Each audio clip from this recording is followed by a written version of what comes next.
Grace and I are at the coal mines today, and what we're going to do is try to retrace the 1839 tramway. And close to where Gracie's sitting now is the bulkhead from the 1839 shaft. And if you have a look at my video revisiting 1841, I highly recommend you do that before this video, as that'll explain what's going on up there and what this tramway was used for. So this tramway here, it goes down to Plunket Point,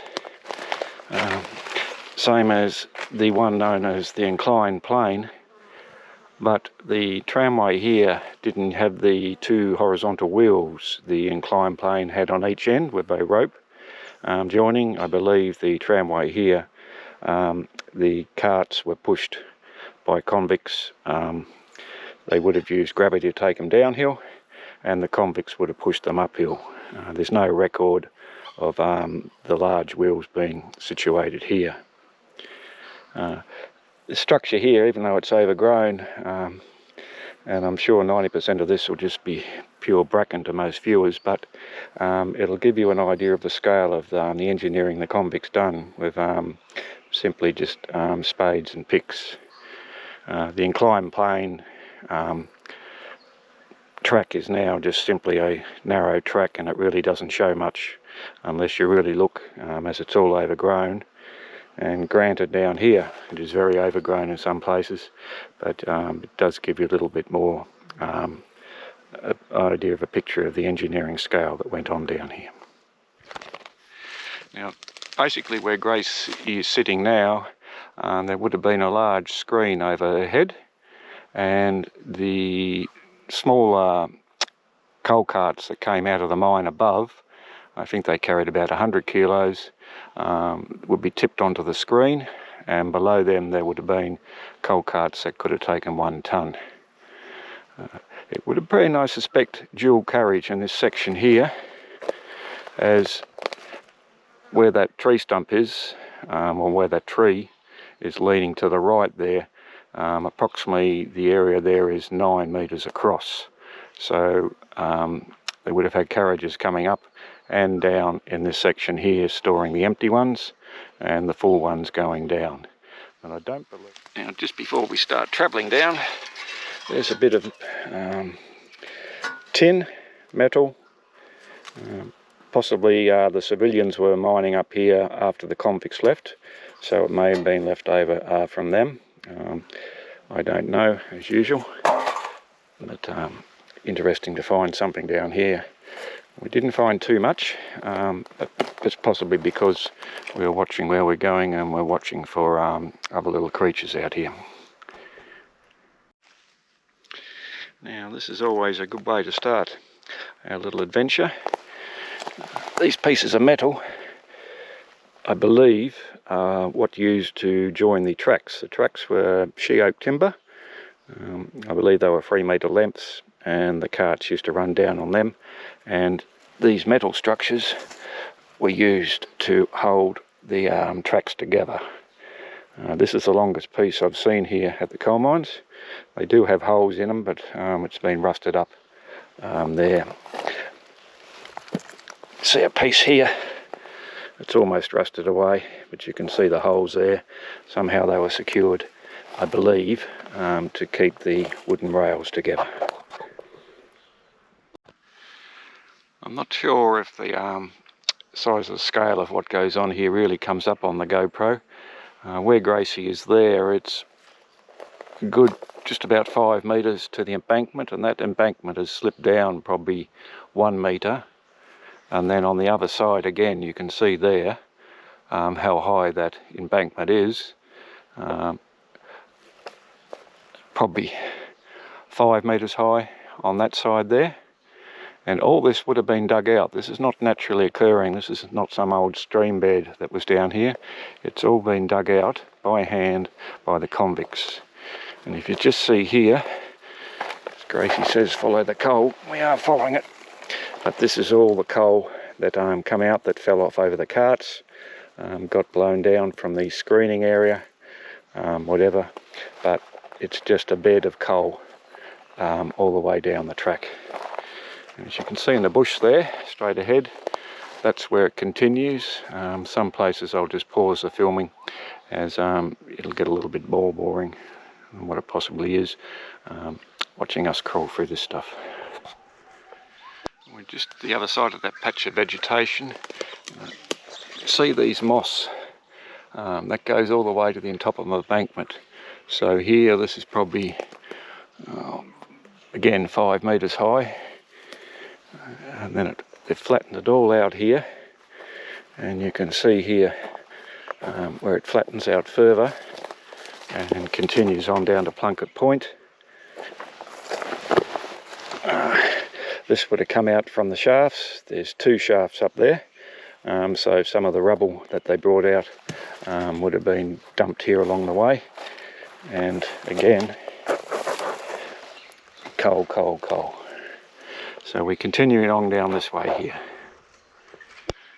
Now the tramway surrounds flatten out here, so the convicts here had a little bit of a break as it went down in this direction.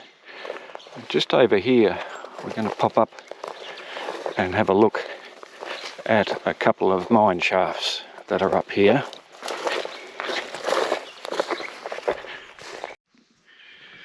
They're about 50 metres off the tramway, and there's a shaft here, and on the other side of Gracie here there's another shaft. So there's a dividing wall of about 3 metres. This shaft on my left is a production shaft. They would have taken the coal out of that one. And then on this side is an air shaft. It's not seeing much coal around it at all. They would have had a little furnace down the bottom. Hot air rises out of that one. And the cold air gets sucked down, fresh air, into there where they were tunnelling.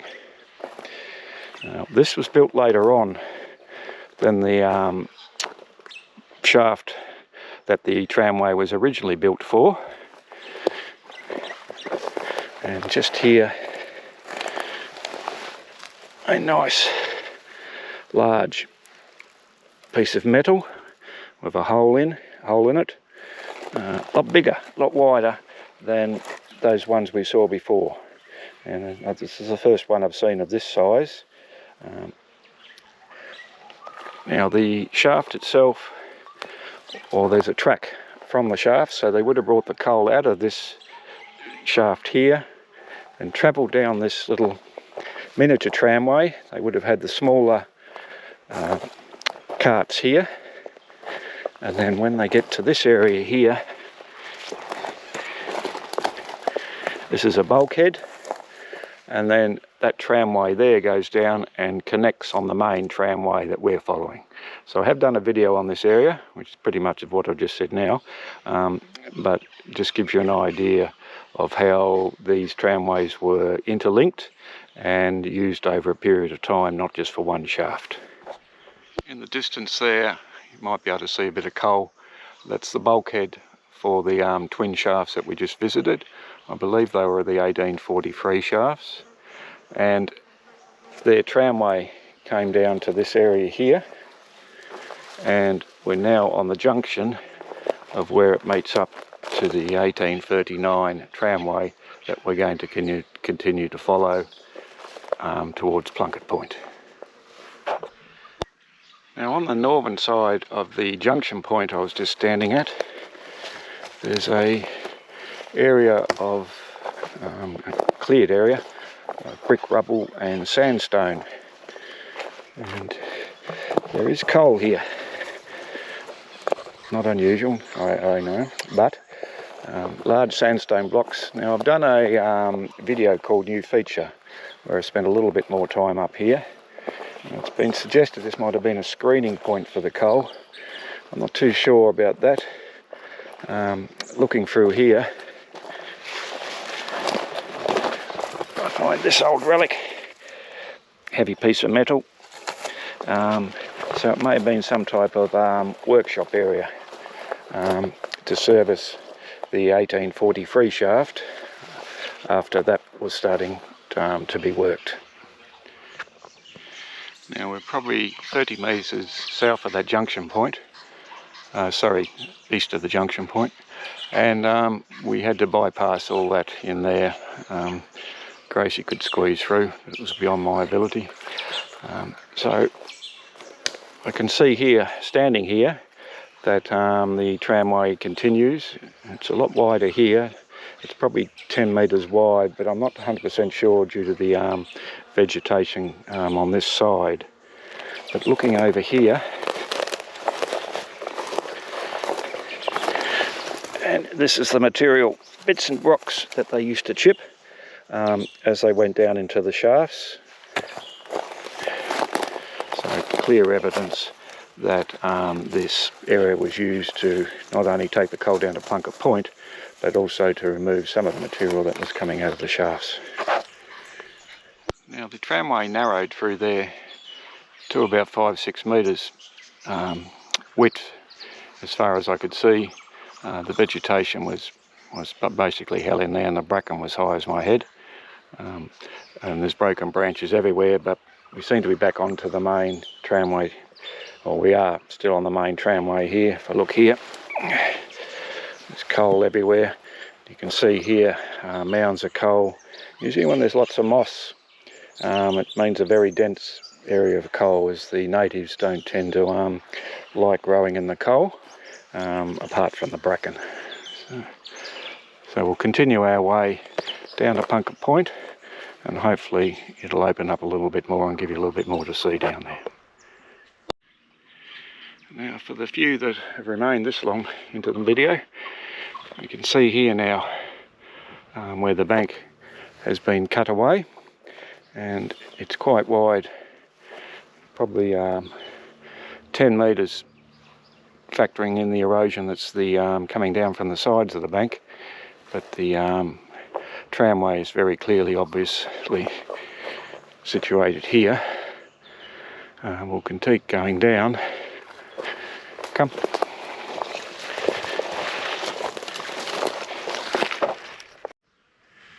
The height of the bank there, it's quite remarkable from where I'm standing, how much soil must have been taken out of here. I'm sure an engineer can work it out his head in a couple of seconds, but it goes right up to where where the edge of the bottom edge of the video is.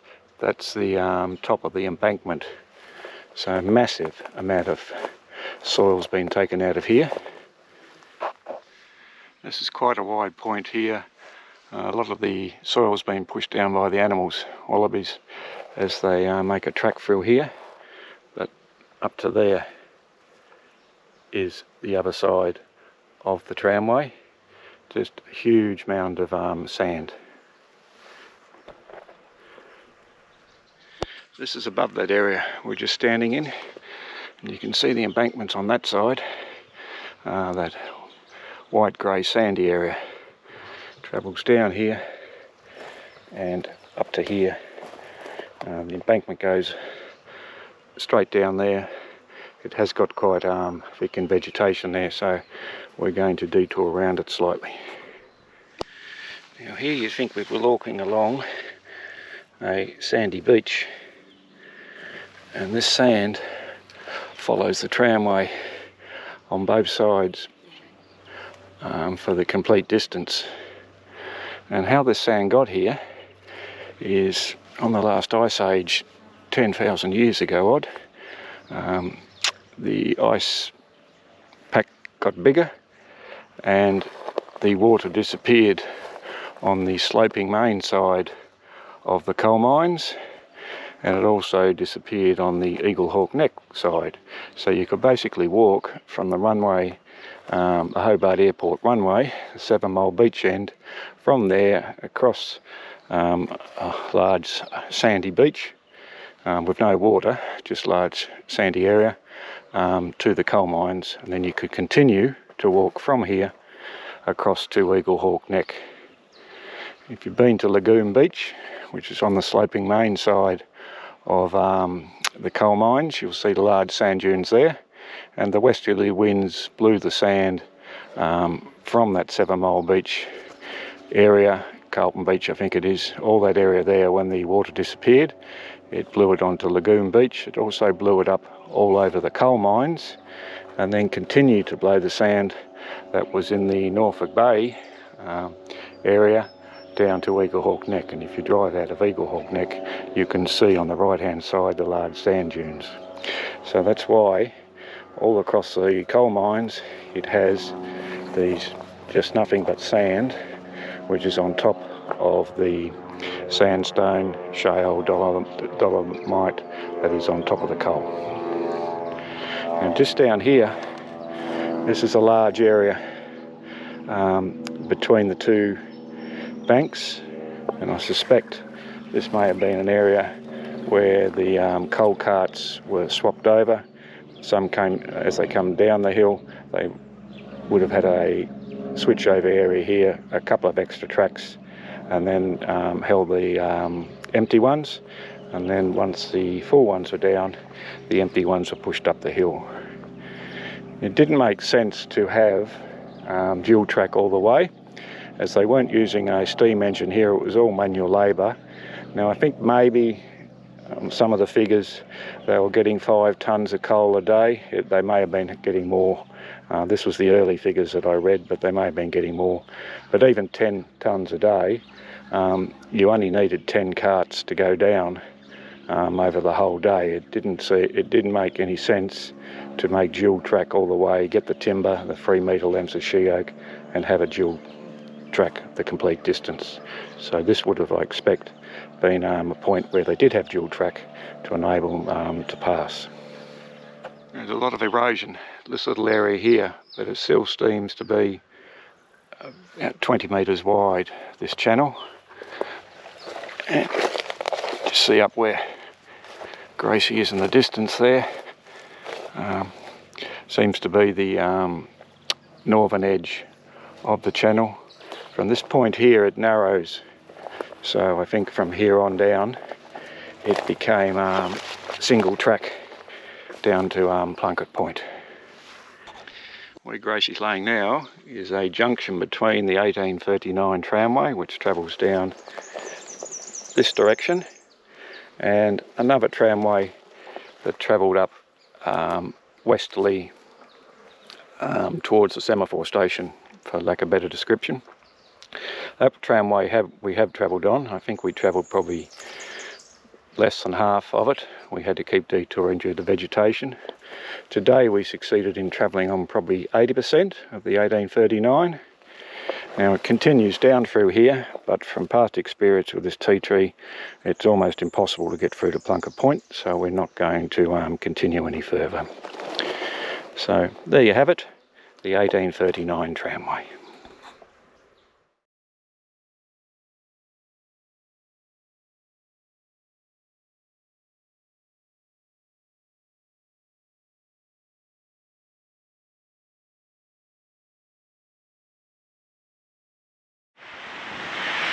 I'm on the foreshore of the coal mines where the 2 tunnels and the aqueduct were located. As you come down the steps, there's a sign here. It refers to poor old James Williamson Jones. And it says here that in December 1839 his troubled life ended near here at the foot of the long tramway from the main adit. Jones was riding on a full coal wagon when a second loaded wagon, its brakes not correctly applied, careered down the hill behind him. He was crushed between the two. They carried Jones onto the hospital.